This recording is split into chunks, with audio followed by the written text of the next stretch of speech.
Hai, apa kabar semuanya saudara? Selamat datang di YouTube channel Gideon Simanjuntak Amanda Zevanya. Kami berada dalam keadaan sehat, kuat, bahagia, penuh berkat, penuh mukjizat. Jangan lupa untuk bahagia, jangan lupa untuk tetap percaya bahwa Allah menyiapkan rancangan yang besar, ajaib, indah, perkara-perkara gagah perkasa menanti saudara.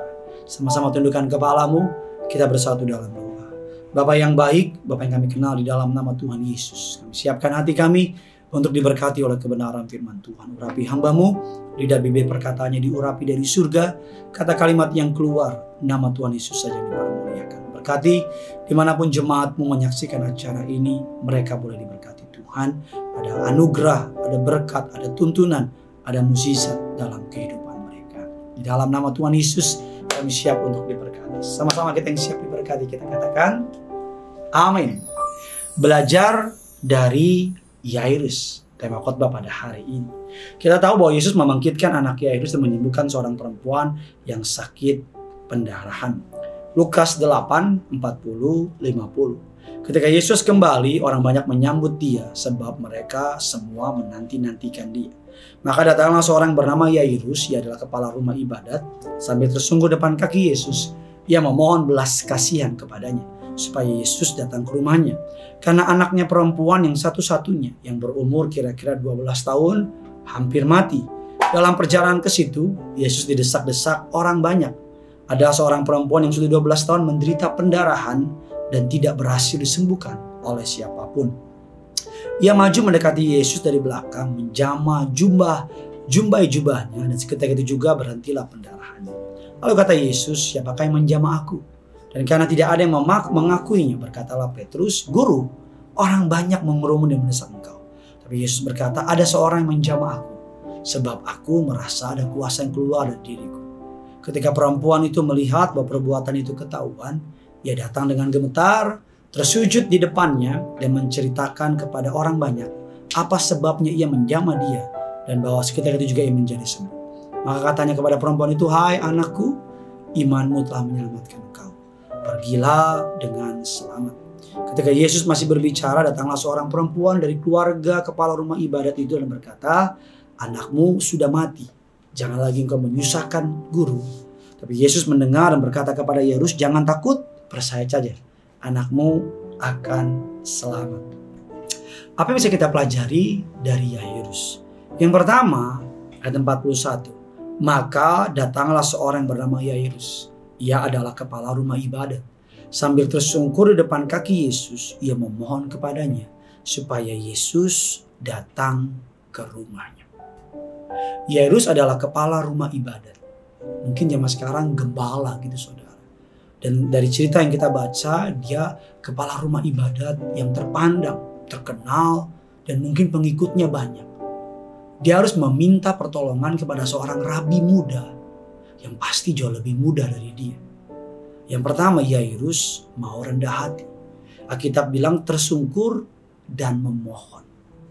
Menurut Kamus Besar Bahasa Indonesia, kata tersungkur artinya jatuh terjelembab dengan muka mengenai tanah. Sekalipun dia orang besar, mungkin lebih berpengalaman, lebih tua, lebih senior, tapi ketika bertemu dengan Tuhan, dia merendahkan dirinya. Saya percaya orang-orang yang merendahkan dirinya di hadapan Tuhan akan menerima berkat.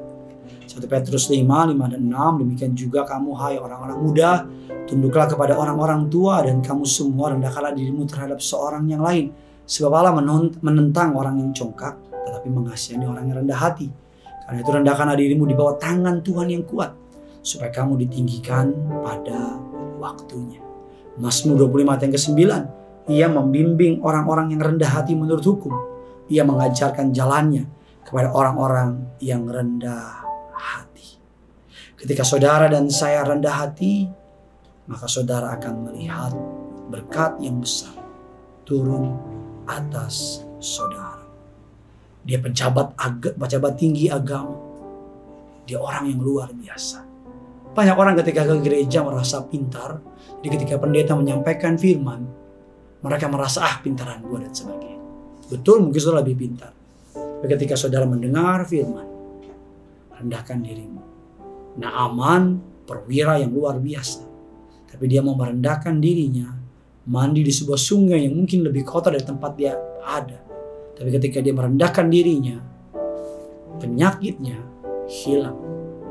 Perwira Cornelius, seorang pejabat tinggi, tapi merendahkan dirinya dan dia mengalami mukjizat. Nikodemus, seorang para pemuka agama, tapi merendahkan dirinya bertemu dengan Yesus dan dia beroleh keselamatan. Apa yang kita pelajari kedua dari Yairus? Yang kedua, Yairus mau sabar. Atau gampangnya, Yairus punya daya tahan. Saudara bayangkan Yairus capek-capek bawa Yesus. Di tengah jalan ada perempuan pendarahan. Lebih urgent mana? Yang pendarahan ini atau anaknya hampir mati. Tapi Yairus gak marah. Yairus gak bilang, "Hei perempuan, antri ya." By the way, perempuan yang pendarahan usianya 12 tahun. Saudara, perempuan yang anak Yairus usianya 12 tahun. Dan perempuan yang pendarahan itu Alkitab bilang sudah pendarahan selama 12 tahun. 12 tahun artinya mereka berdua memiliki kisah yang sama. Tuhan mempertemukan mereka di tengah jalan. Yairus sabar. Yairus gak marah-marah sama perempuan itu. Mungkin Yairus bilang, "Lu sih, karena lu anak gue mati," dan sebagainya. No. Yairus gak mau nyalain orang lain. Bahkan Yairus, dia mau menanti Yesus. Dia tahu dalam konsep kerajaan surga tidak ada kata terlambat.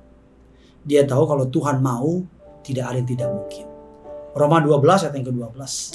Bersukacita dalam pengharapan, sabar dalam kesesakan, bertekunlah dalam doa. Perempuan 12 tahun, pendarahan 12 tahun. Roma 12 ayat 12. Bersukacita dalam pengharapan, sabarlah dalam kesesakan, bertekunlah dalam doa.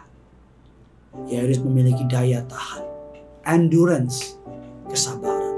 Lukas 18 ayat yang ke-6 dan ke-8. Kata Tuhan, camkanlah apa yang dikatakan hakim yang lalim itu. Tidakkah Allah akan membenarkan orang-orang pilihannya yang siang dan malam berseru kepadanya? Dan adakah ia mengulur-ngulur waktu sebelum menolong mereka? Aku berkata kepadamu, ia akan segera membenarkan mereka. Akan tetapi jika anak manusia itu datang, adakah ia mendapati iman di bumi? Yesus memberikan kita sebuah kisah. Ada seorang perempuan janda yang gak punya apa-apa, tapi berseru terus sama hakim yang lalim. Allah, Alkitab katakan hakim itu membenarkan orang tersebut. Apalagi Bapamu di surga. Yesus tidak pernah terlambat. Percaya, Yesus pasti tolong saudara. Karena tidak mau sabar, Abraham mendatangi gundiknya, lahirlah Ismail. Karena tidak mau sabar, Saul membakar korban bakaran, berujung dicopot jadi raja. Tembok Yeriko adalah proses sebuah kesabaran. Allah sedang merhati kesabaran. Yakub sabar demi mendapatkan Rahel. Mari ketika kita sabar, Tuhan pasti buka jalan. Yang ketiga, apa yang bisa kita pelajari dari Yairus? Kita lihat ayat yang ke-50. Ayat yang ke-50 dikatakan, tetapi Yesus mendengar dan berkata kepada Yairus, "Jangan takut, percaya saja, anakmu akan selamat." Yang ketiga, Yairus fokus pada perkataan firman Yesus. Yairus gak fokus sama omongan orang lain. Yang dia bilang kalau Yesus bilang tenang, jangan takut, percaya saja, aku akan tenang dan jangan takut. Ada banyak orang lebih percaya kata orang daripada kata Tuhan. Ada banyak orang lebih percaya kata orang pintar daripada sang pemberi kepintaran tersebut. Mari belajar seperti Yairus. Belajar dari Yairus. Yairus mau merendahkan dirinya. Yairus mau sabar, punya daya tahan. Yairus fokus sama perkataan Tuhan Yesus.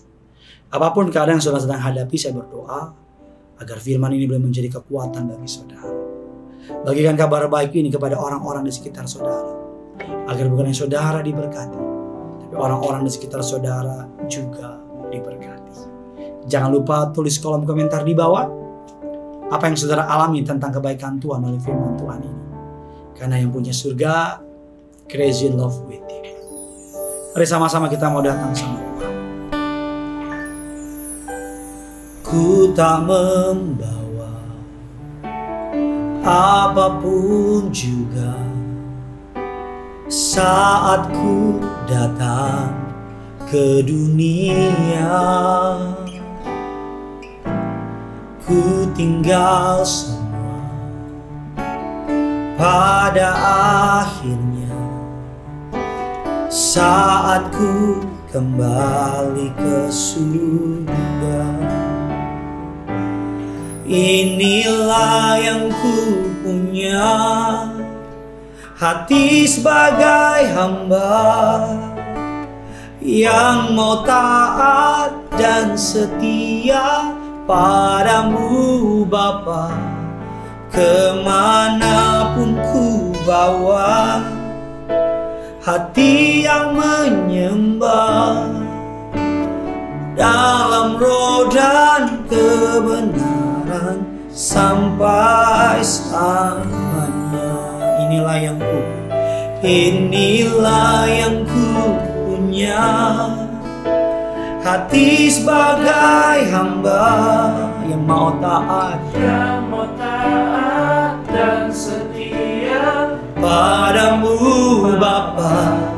Kemanapun ku bawa, hati yang menyembah dalam roh dan kebenaran sampai selamanya. Mari sama-sama bawa hatimu. Inilah yang ku punya, inilah yang ku punya, hati sebagai hamba yang mau taat dan setia padamu Bapa.